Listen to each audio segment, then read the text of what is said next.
Homer Phone Reports, c'est la réparation de votre téléphone, le remplacement de vos batteries et l'achat de tous vos accessoires indispensables. 38 rue du Docteur Mougeot à Saint-Dizier.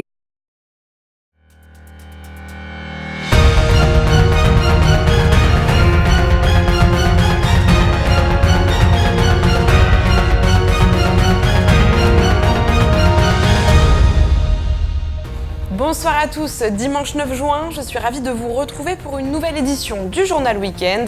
Et à la une ce soir, le retour sur un début de week-end sportif pour la ville de Vitry-le-François avec le tournoi international de Purpuck.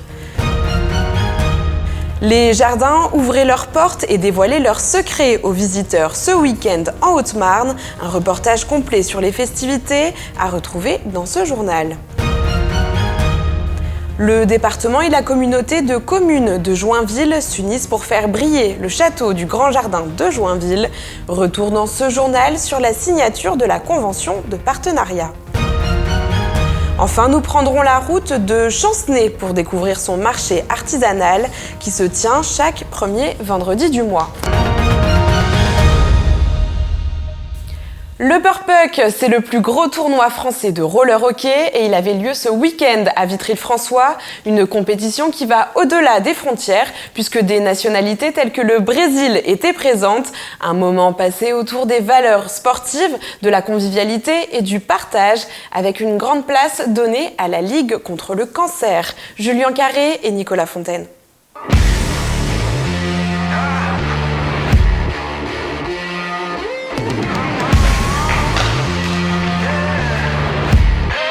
Et c'est un événement sportif d'une grande ampleur qui est en train de se dérouler ici au Gymnase des Indes à Vitry-le-François. Il s'agit bien évidemment du tournoi international de Le Purpuck, réunissant 18 équipes du monde entier.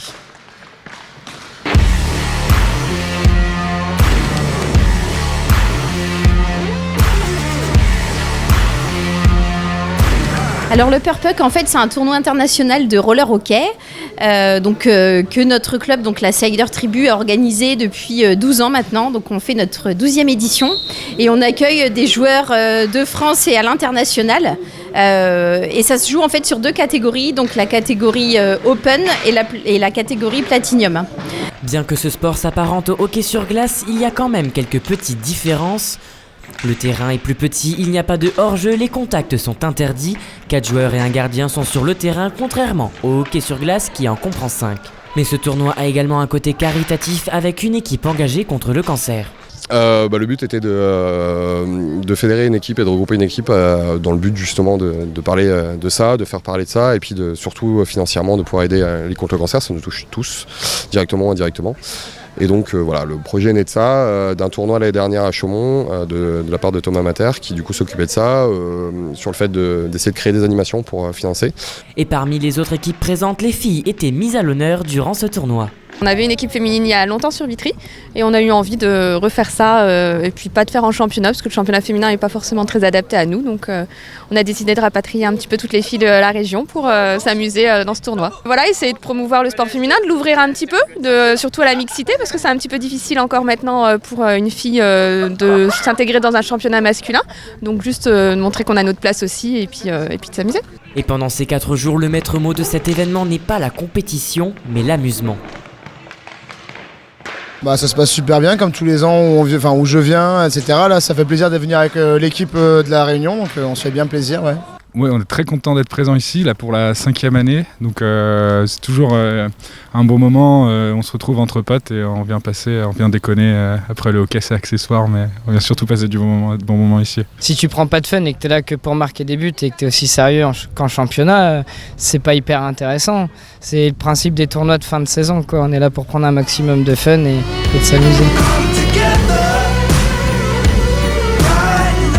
Vous l'aurez donc compris, c'est une compétition qui est placée sous le signe de la convivialité et de la bonne humeur. Donc rendez-vous demain pour les finales de ce tournoi. Quelques éclaircies et un souffle de printemps. Il n'en fallait pas plus aux municipalités pour ouvrir les portes de leurs jardins. Au programme visite guidée, jardinage, spectacle. Audrey Tézan et Jérémy Vitry vous font partager ce moment festif à Joinville et à Saint-Dizier. Ce week-end se tenait la 17e édition nationale des rendez-vous au jardin. Pour l'occasion, le château du Grand Jardin à Joinville avait ouvert ses portes gratuitement. Les visiteurs ont pu découvrir 2 types de jardins, le jardin à la française situé devant le château et qui rappelle les jardins de Versailles, et le jardin romantique situé tout autour. «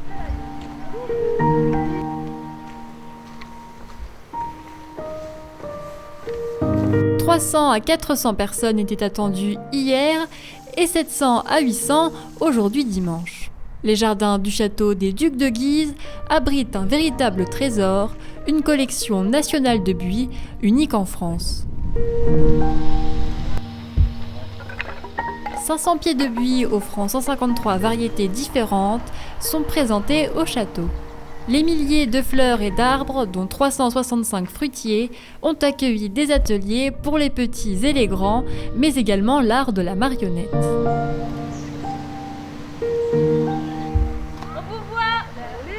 Aujourd'hui, le but, ça a été de créer une déambulation ici, dans le château du Grand Jardin, en émaillant le parc, le jardin, la partie jardin à l'anglaise, on va dire, parce que la partie jardin à la française, on la laisse un peu tranquille, elle vit toute seule, mais en émaillant de petits spectacles et de petits événements.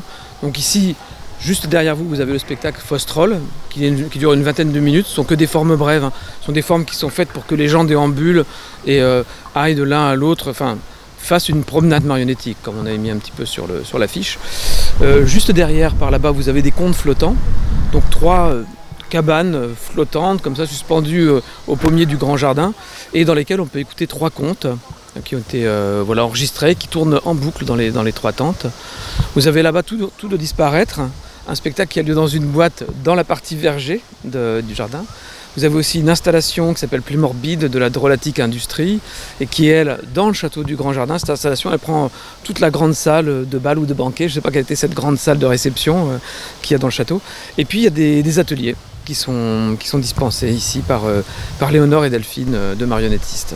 L'objectif avec les différents événements qu'on a créés, ça a été justement d'ouvrir le regard du grand public sur ce que pouvait être la marionnette, à savoir non seulement un art qui n'est pas seulement réservé aux enfants, mais également un art qui est, en termes de technique, extrêmement riche, avec des objets qu'on n'imagine peut-être pas et qui ne se cantonnent pas à la marionnette à gaine lyonnaise ou à la marionnette à fil, mais avec des objets parfois plus grands, manipulés de 1000 manières et qui font des spectacles qui sont aussi variés en termes d'esthétique que de contenu.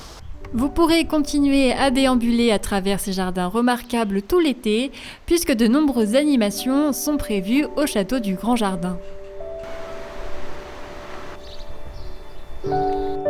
Autre jardin remarquable tout près de Joinville, les jardins de Montmoulin à Tonnance-lès-Joinville. De nombreuses variétés de jardins et de fleurs y sont exposées, tels qu'un jardin de plantes médicinales, des jardins à l'anglaise ou encore des arbres et arbustes de collection. Vous pouvez aussi profiter d'une calme balade au fil de l'eau en compagnie de quelques animaux. Mais ce qui fait la réputation de ces jardins, ce sont les pivoines. Il existe aujourd'hui, toutes les collections en France sont gérées par un organisme qui s'appelle le CCVS. C'est-à-dire c'est le Conservatoire des collections végétales spécialisées, qui estime que les pivoines, enfin que les plantes en règle générale, ce n'est pas que des plantes, mais c'est du patrimoine. Donc aujourd'hui, il existe 6 collections conservatoires nationales de pivoines dans toute la France. Et sur les 6, on a la chance, il y en a 3 au jardin de Montmoulin. On est collection conservatoire de pivoines françaises du 19e siècle. On est collection conservatoire nationale de pivoines herbacées. Et on est collection conservatoire de pivoines intersectionnelles, qui est un hybride entre la pivoine herbacée et la pivoine arbustive, mais qui a pris les qualités des deux.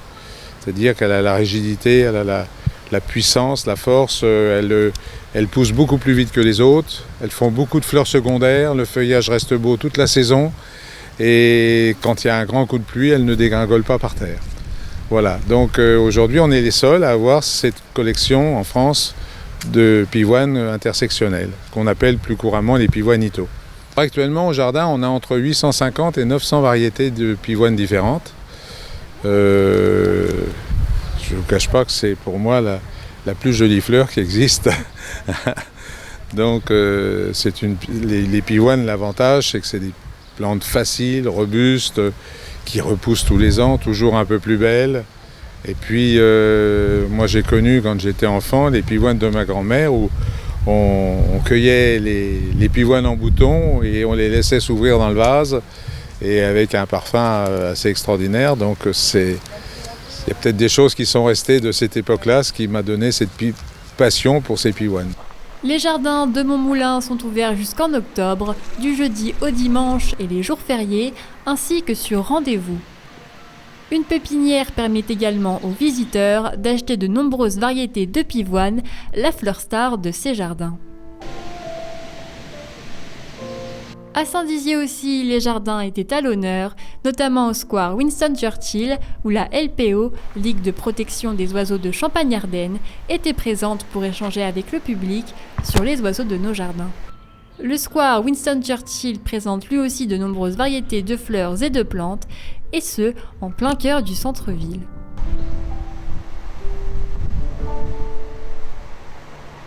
Vous connaissez sans doute le château du Grand Jardin de Joinville, ce joyau de notre patrimoine construit au XVIe siècle par Claude de Lorraine, duc de Guise, est un des fleurons de l'architecture de la Renaissance. Le département et la communauté de communes ont décidé d'œuvrer main dans la main pour développer le tourisme sur le territoire autour de cet édifice. Julien Carré et Amandine Lisiac décryptent pour vous la signature de cette convention de partenariat. Connaissez-vous le château du Grand Jardin ? Ce bijou du département haut-marnais situé à Joinville a été construit par Claude de Lorraine, premier duc de Guise. Situé entre Chaumont et Saint-Dizier, ce site exceptionnel témoigne de l'art des jardins et de l'architecture du XVIe siècle. Alors que dans les années 1980, le site tombe en ruine, il a été racheté par le conseil départemental et l'édifice a pu être ainsi restauré et le grand parc créé au XIXe siècle a retrouvé pour partie son aspect d'origine. Chaque année, il accueille près de 15 000 visiteurs, mais ce chiffre ne satisfait pas les membres du conseil départemental. C'est pourquoi une convention de mutualisation entre le conseil départemental et la communauté de communes du bassin de Joinville-en-Champagne a été signée dernièrement. Donc nous avons souhaité que nos équipes, nos services travaillent ensemble sur un site unique pour faire de la promotion du touristique, bien sûr, du château de Joinville et de son bassin, mais aussi de toute la Haute-Marne, parce que le château de Joinville est vraiment une pépite du département qu'on doit développer davantage et qui est sous-exploité pour l'instant. Cette convention est un enjeu important dans le domaine touristique, puisqu'elle permettra de faire évoluer le château et de rendre le territoire encore plus attractif. Il faut qu'on ouvre le château vraiment aux Haut-Marnais, que les Haut-Marnais se l'approprient. Et bien sûr les gens du secteur de Joinville, parce que sur le bassin de Joinville, parce que je suis certain qu'il y a beaucoup de personnes qui n'ont jamais découvert le château, parce que c'était réservé à certaines manifestations, peut-être trop culturelles, très belles. C'est très bien, mais il faut l'ouvrir un petit peu à tout le monde. Et de 15 000 personnes, il faut qu'on fasse évoluer ça, et ça ne sera que bénéfique pour notre territoire. Si l'objectif est que les Haut-Marnais s'approprient le lieu, le conseil départemental ne manque pas d'idées pour faire renaître ce château. On va faire bien sûr des animations, mais on va aussi le proposer à des grandes entreprises, à des banques, à des réunions qui ont l'habitude de se faire dans des sites un peu de prestige. Et je crois qu'il faut qu'on s'ouvre et qu'on ne se renferme pas sur nous-mêmes, sur cette question. En tout cas, il y a vraiment du potentiel. Et l'outil qui est proposé par la communauté de communes, je pense, c'est l'outil adapté pour développer ce château et ses alentours. Une belle opportunité pour le département de faire revivre le château du Grand Jardin et de le rendre plus attrayant. Et si vous alliez faire votre marché à Chancenay en Haute-Marne, vous êtes conviés chaque premier vendredi du mois à venir rencontrer les producteurs locaux dans le bas du village. Nous sommes partis nous balader pour vous dans les allées de ce marché. Julien Carré, Nicolas Fontaine et Amandine Lisiac. Un vendredi par mois, 13 producteurs locaux investissent le bas de Chancenay à l'occasion du marché artisanal. À l'initiative de ce marché, Marine, présidente de l'association Les Villageois de l'Ornel, a décidé de le mettre en place depuis quelques années maintenant. Donc on l'organise une fois par mois, le premier vendredi du mois de 17h à 20h. Et donc là, cette année, on a essayé de favoriser un peu les producteurs locaux. Et voilà, ils sont tous là aujourd'hui, ça attend plus que les gens. Une belle occasion pour ces producteurs de mettre en avant les produits du terroir. Ça change du magasin, il y a moins de barrières, on fait plus facilement déguster les gens. Et puis les gens qui viennent, ils sont curieux des producteurs, ils ont déjà envie de... Ils viennent pas forcément par nécessité, mais parce qu'ils ont envie. Donc oui, c'est un achat un peu coup de cœur, quoi. Alors ça fait vivre d'une part les producteurs locaux, tout ce qui est circuit court, vente directe. Ça fait également vivre les villages, donc ça c'est important aussi. Et l'ambiance est toujours sympathique dans ces marchés-là. Ouais. Champignons, foie gras, rillettes ou encore pâtisserie, que des produits à faire saliver les papilles. Et ça, les vendeurs l'ont bien compris. Je fais goûter. C'est la meilleure carte de visite de la maison, on fait déjà goûter. N'hésitez pas d'ailleurs si vous voulez petite gourmandise de foie gras. Le client qui déguste, s'il aime bien, il achète. Si vous avez manqué le rendez-vous, pas de panique, le prochain marché se tiendra le 5 juillet à Chancenay. Et c'est déjà la fin de cette édition. Merci à tous pour votre fidélité. Prochain rendez-vous avec l'actualité lundi pour une nouvelle édition du journal. Et en attendant, n'oubliez pas, l'info continue sur Puissance Télévisions. À bientôt.